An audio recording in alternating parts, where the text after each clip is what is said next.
ओम नमो भगवते वासुदेवाय नमः। आज सुनेंगे पुरुषोत्तम मास महात्म्य की अगले अध्याय की कथा को। पुरुषोत्तम मास में इन कथाओं का श्रवण करना बहुत ही फलदायक माना जाता है। इसीलिए आप लोगों से हमारा निवेदन है कि आप इन कथाओं को पूर्ण अवश्य सुनें, और जिन्होंने भी पिछली कथाओं को नहीं सुना है वे उन कथाओं का भी श्रवण अवश्य करें। तो आइए सुनते हैं अगले अध्याय की कथा को। सूत जी बोले, हे विप्रो, नारायण के मुख से राजा दृढ़धंबा के पूर्व जन्म का वृतांत श्रवण कर अत्यंत तृप्ति न होने के कारण नारद मुनि ने श्री नारायण जी से पूछा, हे तपोधन, महाराज दृढ़धंबा ने मुनि श्रेष्ठ वाल्मीकि जी से क्या कहा सो विस्तार सहित विनीत करके मुझसे कहिए। नारायण बोले, हे नारद, सुनिए। राजा दृढ़धंबा ने मुनि श्रेष्ठ वाल्मीकि मुनि की प्रार्थना करके जो कुछ कहा सो मैं कहूँगा।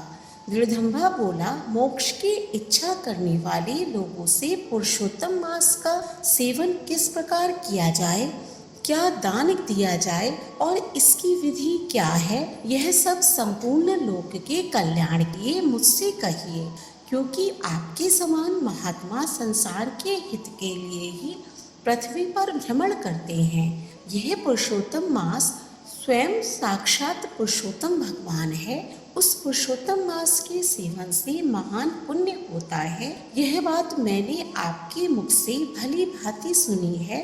मैंने पूर्व जन्म में सुदेव नामक ब्राह्मण श्रेष्ठ होकर विधि से पुरुषोत्तम मास का सेवन किया, जिसके प्रताप से मेरा मृत पुत्र उठ खड़ा हो गया। हे ब्राह्मण, पुत्र शोक के कारण निरंतर निराहारी मेरा यह पुरुषोत्तम मास बिना जाने ही बीत गया। अज्ञान से हुए पुरुषोत्तम मास का ऐसा फल हुआ कि मृत्यु को प्राप्त भी सुखदेव उठ खड़ा हो गया। हरि भगवान के कहने पर इस अनुभूत पुरुषोत्तम मास का सेवन किया। हे तपोधन, मुझे इस जन्म में वह सब विस्मृत हो गया है। इसीलिए इस पुरुषोत्तम मास का पूजन विधान विस्तार पूर्वक मुझसे फिर कहिए। वाल्मीकि जी बोले, ब्रह्म मुहूर्त में उठकर पर ब्रह्म का चिंतन करें। उसके बाद बड़े पात्र में जल लेकर नैऋत्य दिशा में जाएं। पुरुषोत्तम मास को सेवन करने वाला शौच के लिए ग्राम से बहुत दूर जाएं। दिन में तथा संध्या में कान पर जनेऊ को रखकर और उत्तर मुख होकर पृथ्वी को तृण से आच्छादित कर वस्त्र से सिर बांधकर मुख को बंद कर अर्थात मौन होकर रहें। न थूके न श्वास लें। इस तरह मल मूत्र का त्याग करें, और यदि रात्रि में हो तो दक्षिण मुख होकर मल मूत्र का त्याग करें और मूत्रेंद्र को पकड़कर उठें। शुद्ध मिट्टी को लें। आलस्य छोड़कर दुर्गंध दूर करने के लिए मृत्तिका से शुद्ध करें। लिंग में 1 बार, गुदा में 5 बार, बाएं हाथ में 3 बार, दोनों हाथों में 10 बार मिट्टी लगावें। दोनों पैरों में 14 बार लगावें। यह गृहस्थाश्रमी को शौच कहा है। इस तरह शौच कर मिट्टी और जल से पैर और हाथ धोकर दूसरा कार्य करें। तीर्थ में शौच ना करें। तीर्थ से जल निकालकर शौच करें। 2 हाथ जल वाले गड़ई को छोड़कर यदि अनुद्धत जल में अर्थात तीर्थ में शौच करें तो बाद तीर्थ की शुद्धि करें, अन्यथा तीर्थ अशुद्ध हो जाता है। इस प्रकार पुरुषोत्तम का उत्तम व्रत करने वाला शौच करे। तदंतर 16 कुल्ला अथवा 12 कुल्ला करें। मूत्र का त्याग करने के बाद 8 अथवा 4 कुल्ला गृहस्थ करें। उठकर प्रथम नेत्रों को धो डालें, दातुन ले आवे और इस मंत्र को अच्छी तरह कहकर दंत धावन करें। हे वनस्पति, आयु, बल, यश, वर्च, प्रजा, पशु, वसु, ब्रह्म ज्ञान और मेघा को मेरे लिए दो। अपामार्ग अथवा बैर की 12 अंगुल की छेद रहित दातुन कानी अंगुली के समान सोटी हो, जिसके पर्व के आधे भाग में कूची बनी हो, उस दातुन से मुख शुद्धि करें। रविवार के दिन काष्ठ से दातुन करना मना किया है, इसीलिए 12 कुल्ला से मुख शुद्धि करें। आचमन कर अच्छी तरह प्रातः काल में स्नान करें। स्नान के बाद उसी समय तीर्थ के देवताओं को तर्पण के द्वारा जल देवे और समुद्र में मिली हुई नदी में स्नान करना उत्तम कहा है। बावली कूप तालाब में स्नान करना विद्वानों ने मध्यम कहा है और गृहस्थ को गृह में स्नान करना सामान्य कहा है। स्नान के बाद शुद्ध और शुक्ल ऐसे दो वस्त्रों को धारण करें। ब्राह्मण कंधे पर रखे जाने वाले उत्तरीय वस्त्र को सावधानी के साथ हमेशा धारण करें। पवित्र स्नान में पूर्व मुख अथवा उत्तर मुख होकर बैठें और शिखा बांधकर दोनों जांघों के अंदर हाथों को रखें। कुश की पवित्री हाथ में धारण कर आचमन क्रिया को करें। ऐसा करने से पवित्री अशुद्ध नहीं होती है, परंतु भोजन करने से पवित्री अशुद्ध हो जाती है। इसीलिए भोजन के बाद उस पवित्री का त्याग करें। आचमन के बाद गोपी चंदन की मिट्टी से तिलक धारण करें। वह तिलक ऊर्ध्व पुंड हो, सीधा हो, सुंदर हो, दंड के आकार का हो, ऐसा धारण करें। ऊर्ध्व पुंड हो अथवा त्रिपुंड हो, उसके मध्य में छिद्र बनावें। ऊर्ध्व पुंड में लक्ष्मी के साथ हरि भगवान स्वयं निवास करते हैं। त्रिपुंड में पार्वती सहित साक्षात शंकर भगवान सर्वदा वास करते हैं।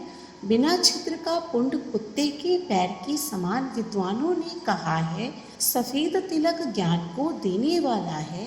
लाल तिलक मनुष्यों का वशीकरण करने वाला कहा गया है। पीला रिद्धि को देने वाला कहा गया है। इससे भिन्न तिलक को नहीं लगावें। गोपी चंदन की मिट्टी से शंख, चक्र, गदा, पद आदि धारण करें। यह संपूर्ण पापों का नाश करने वाला और पूजा का अंग कहा गया है। जिसके शरीर में शंख चक्रादि भगवान के आयुधों का चिन्ह देखने में आता है, उस मनुष्य को मनुष्य नहीं समझना चाहिए। वह भगवान का शरीर है। जो शंख चक्र आदि चिन्हों को नित्य धारण करता है, उस देही के पाप पुण्य रूप हो जाते हैं। नारायण के आयुधों से जिसका शरीर चिन्हित रहता है, उसका कोटि कोटि पाप होने पर भी यमराज क्या कर सकता है। प्राणायाम करके संध्या वंदन करें। प्रातःकाल की संध्या विधि पूर्वक नक्षत्र के रहने पर करें। जब तक सूर्य नारायण का दर्शन ना हो तब तक गायत्री मंत्र का जप करें और सूर्योपस्थान के मंत्रों से उठकर अंजकली बांधकर उपस्थान करें। सायंकाल के समय अपने पैर को पृथ्वी में करके नमस्कार करें। जो कमी रह गई हो उसको इस मंत्र से पूर्ण करें।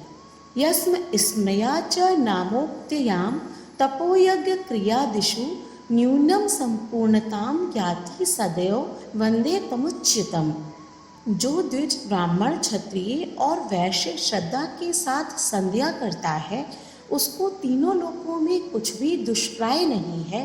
दिन के आदि भाग यानी प्रातःकाल में होने वाले कृत्य को कहा। इस प्रकार प्रातःकाल की नित्य क्रिया को करके हरि भगवान की पूजा को करें। लीपे हुए शुद्ध स्थान में नियम में स्थित होकर और मौन तथा पवित्र होकर गोबर से गोल अथवा चौकोर मंडल को बनाकर व्रत की सिद्धि के लिए चावलों से अष्टदल कमल बनावे। बाद में सुवर्ण, चांदी, तांबा अथवा मिट्टी का मजबूत और नवीन छिद्र रहित शुद्ध कलश को उस मंडल के ऊपर स्थापित करें और उस कलश में शुद्ध तीर्थों से लाए हुए कल्याणप्रद जल को भरकर कलश के मुख में विष्णु, कंठ में रुद्र भगवान अच्छी तरह वास करते हैं। उसके मूल में ब्रह्मा जी स्थित रहते हैं। मध्य भाग में मातृगण कहे गए हैं। ओख में समस्त समुद्र और 7 द्वीप वाली वसुंधरा, ऋग्वेद, यजुर्वेद, सामवेद और अर्थवेद वेद कहे गए हैं। ब्राह्मण आदि अंगों के साथ सब कलश में स्थित हों। इस प्रकार कलश को स्थापित करके उसमें तीर्थों का आवाहन करें।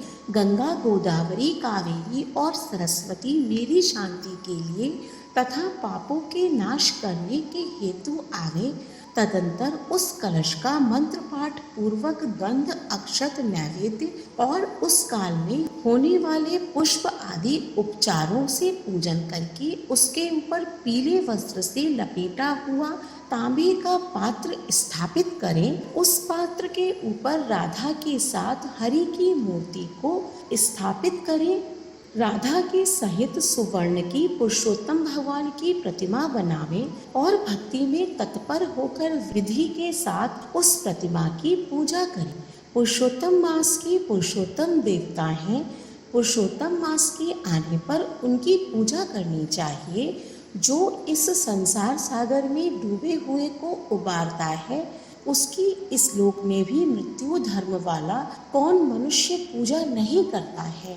ग्राम फिर मिलते हैं, धन फिर मिलता है, पुत्र फिर मिलते हैं, ग्रह भी फिर मिलता है, शुभ अशुभ कर्म फिर मिलते हैं, परंतु शरीर फिर नहीं मिलता है। उस शरीर की रक्षा धर्म के लिए और धर्म की रक्षा ज्ञान के लिए हुआ करती है और ज्ञान से मोक्ष सुलभ हुआ करता है, इसलिए धर्म को करना चाहिए। देह रूप वृक्ष का फल सनातन धर्म कहा गया है। जो शरीर धर्म से रहित है वह बांझ वृक्ष के समान निष्फल है। सहायता के लिए न माता कही गई है, न स्त्री पुत्र आदि कहे गए हैं, तथा न पिता न सहोदर भाई न धन कहे गए हैं। केवल धन ही उसका प्रधान कारण कहा गया है। वृद्धावस्था सिंघनी के समान भय देने वाली है और रोग शत्रु के समान पीड़ा देने वाला है। फूटे हुए बर्तन से जल गिरने के समान आयु प्रतिदिन क्षीर्ण होती रहती है।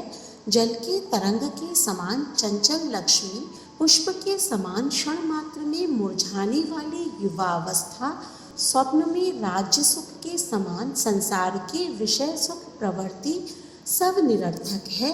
धन चंचल है, चित्त चंचल है और संसार में होने वाला सुख भी चंचल है। ऐसा जानकर संसार से विरक्त होकर धर्म के साधन में तत्पर होवे।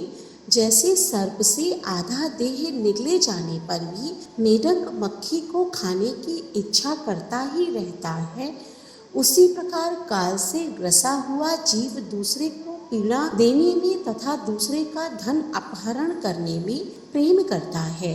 मृत्यु से ग्रस्त आयु वाले पुरुष को सुख क्या हर्ष करता है। वध के लिए वध स्थान को पहुँचाए जाने वाले पशु के समान सब सुख व्यर्थ है। जब धन करने के लिए चित्त होता है तो उस समय धन का मिलना सुलभ नहीं होता है। जब धन होता है तो उस समय चित्त धर्म करने के लिए उत्सुक नहीं होता है। जब चित्त और धन दोनों होते हैं तो उस समय संपात्र नहीं मिलते हैं। इसीलिए चित्त वित्त सत्पात्र इन तीनों का जिस समय संबंध हो जाए उसी समय बिना विचारे किए ही जो धर्म को करता है वही बुद्धिमान कहा गया है। अधिक धन के व्यय से होने वाले हजारों धर्म हैं। पुरुषोत्तम मास में थोड़े धन से महान धर्म होता है। स्नान दान और कथा में विष्णु भगवान का स्मरण करना इतना भी उत्तम धर्म यदि किया जाए तो वह महान भय से रक्षा करता है। जिस प्रकार गंगा ही तीर्थ है, कामदेव ही धनुषधारी है, विद्या ही धन है और गुण ही रूप है, उसी तरह संपूर्ण महीनों में उत्तम पुरुषोत्तम मास साक्षात पुरुषोत्तम ही है। यद्यपि यह पुरुषोत्तम मास प्रथम समस्त कार्यों में तथा यज्ञों में अत्यंत निंदित था, तो भी भगवान के प्रसाद से पृथ्वी में साक्षात भगवान के नाम से प्रसिद्ध हुआ। जिस प्रकार हाथी के पैर में सब प्राणियों के पैर लीन हो जाते हैं, उसी तरह समस्त धर्म और कला समस्त पुरुषोत्तम में विलीन हो जाते हैं। जिस प्रकार और नदियों की तुलना में गंगा की समानता नहीं की जा सकती, कल्प वृक्ष के समान अन्य समस्त वृक्ष नहीं कहे जा सकते। चिंतामणि के समान दूसरे रत्न पृथ्वी में नहीं हो सकते। कामधेनु के समान दूसरी गौ नहीं हो सकती। राजा के समान दूसरे पुरुष नहीं हो सकते। वेदों के समान समस्त शास्त्र नहीं होते। उसी प्रकार समस्त पुण्यकाल इस पुरुषोत्तम मास के पुण्यकाल के समान नहीं हो सकते। पुरुषोत्तम मास के देवता पुरुषोत्तम भगवान है, इसीलिए भक्ति और श्रद्धा से पुरुषोत्तम भगवान की पूजा करनी चाहिए। शास्त्र को जानने वाला कुशल शुद्ध वैष्णव सत्यवादी और विप्र आचार्य को बुलाकर उसके द्वारा पुरुषोत्तम की पूजा करें। अंतःकरण में होने वाले मोह काम क्रोध लोभ मद मात्सर्य आदि रूप बड़ी बड़ी मछलियों से पूर्ण अत्यंत गंभीर वेग वाले इस संसार रूप सागर को पार करने की इच्छा करता है, वह इस भारतवर्ष में आदि देवता पुरुषोत्तम भगवान का अच्छी तरह से पूजन करे। इति श्री रंगनारदीये पुराणे पुरुषोत्तम मास महात्म्ये विंशतितमो अध्याया हरिशरणम। जय जय श्री राधे। अगले अध्याय का श्रवण करने के लिए हमारे चैनल को सब्सक्राइब करें। आज का अध्याय पसंद आया हो तो कमेंट बॉक्स में ओम नमो भगवते वासुदेवाय नमः अवश्य लिखें। धन्यवाद।